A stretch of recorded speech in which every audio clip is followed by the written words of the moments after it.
That's right. Right. Officers. Officers. That's right. The beds were down? Yes. Now notice, the beds had thinner boards. The middle boards were thinner, and then the outer boards were thicker. And that way, you could kind of have a little bit of give as you slept at night. Now, when you joined the Army, they gave you 2 blankets, one of which you were supposed to put on your horse. But at night, the blanket came off the horse, and you got to have both blankets. Wasn't that a good deal? Why did it make them like kind of tough? You know, this is on purpose or? Yeah, mostly just for the give. They didn't have any springs, and so they had a narrower board. They would use pine boards. Usually they did not make it very expensive. They went with the economy route. If you'll stand back just a little bit, I'm going to show you something. The sword was called by the Indians the long knife.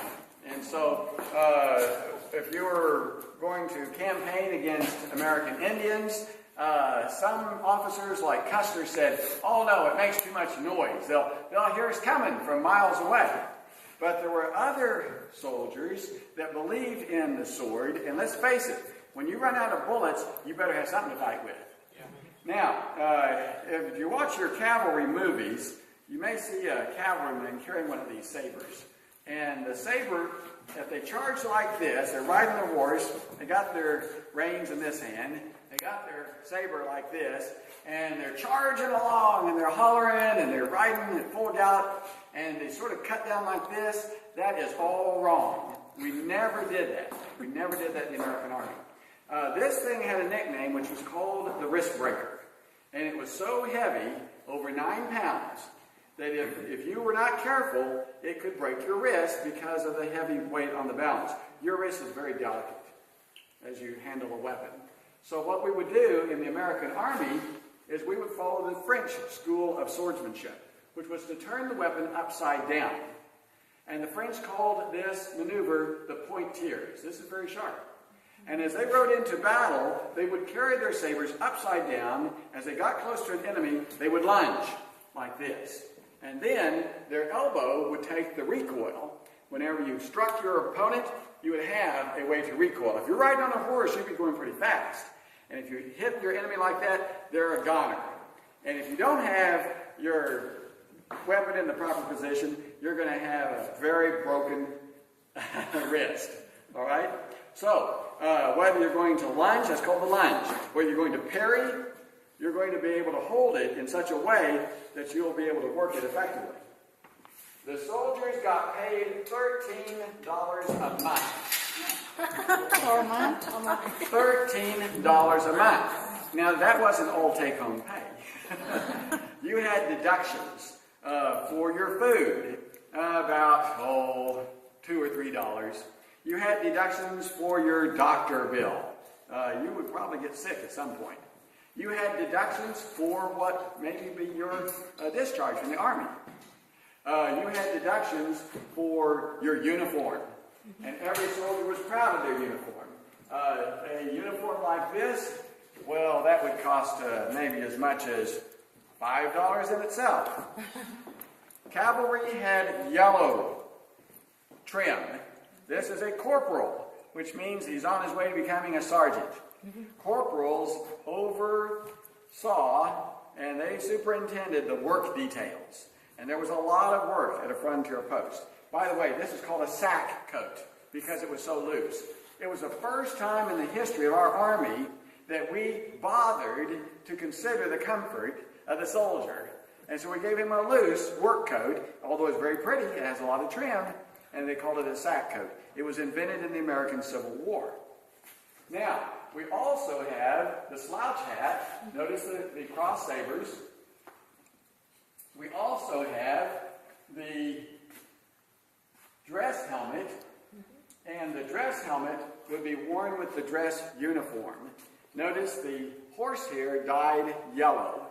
That was the cavalry branch color, yellow. And notice the extra long. These things are so rare, even the replicas. We do have originals of these, but we don't put the originals out. Everything you see here is a replica except for the stoves. We got some stoves here that are original, but almost everything else is replica. Replica is copy. That's right. Authentic, it's just like the original, but it's not the original, okay? And so they say that these ones with the extra long neck guards are so rare that they're almost as valuable as an original because they only made a few of them when they decided to replicate that uniform for living history purposes. Okay, let's go take a look at the sergeant's quarters. If you were going to be here in the wintertime, you wanted to get a bed close to the stove. If you were here in the summertime, you want to get a bed close to a window.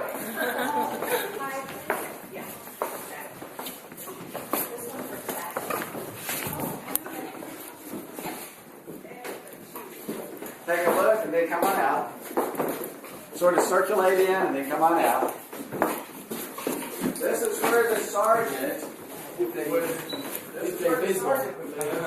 in charge of these guards. He would be a bachelor. If he was married, he would live with his wife and children over in one of the three houses. Which you guys are on the side of the junior office. Take a look and you come on out. They had to have permission. They had to have permission.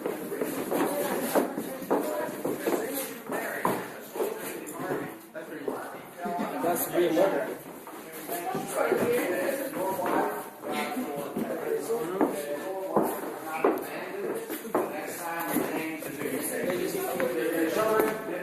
Orphans, well, what's so concerned about that? But if there was a situation where soldiers died now, the government was responsible to pay for the care of the dependents. So you had to get permission to get married. And you'd be surprised. There were some years where it wasn't hard to get permission. And there would be other times it would be impossible to get permission. Because you had a commander that said, okay, we can only afford to have 4 of our sergeants get married this year because we only have 1 picket house available. All you other sergeants, you're going to have to wait in line. The sergeant says, well, I'm not going to let any private of mine get married when I'm waiting on my sweetheart. But we would have laundresses that were hired by the Army, and now the Army was responsible. As soon as they hired a laundress, there was no cutoff date. You could stay a laundress for the Army until you died if you behaved and didn't get into any trouble. But those that became laundresses might become wife of a soldier, and once you became a wife of a soldier, she usually wouldn't do anybody else's laundry. And that was another reason why the officers in charge said, oh no, our men cannot get married. Yeah. We would lose a laundress. That's right. That's right. Watch your step down. A laundress is a woman who washes the clothes. Yeah. This is the museum, but not. This is not. Yes. Right. This is the dining hall. Where the soldiers would sit at the tables. They would have plates. They would have coffee pots. They would have silverware, such as you see over here. And in the early days, the soldiers loved to join the Army. Many people joined the Army because they were so hungry.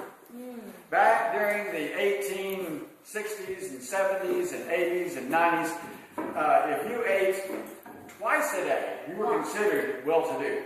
Many people just ate once a day. But in the Army, you got to eat 3 times a day. Yeah. And people would say, if you join the Army, the food is not very good, but there's a lot of it. And one of the things they did to make the food more enjoyable was the use of condiments. A condiment is a seasoning. And you'd never guess. The first seasoning that was issued, that was put on the table for the soldiers to put on their food, was vinegar. That was the American Revolutionary War. They brought out vinegar as the seasoning. Years later, who's from Mexico? Okay.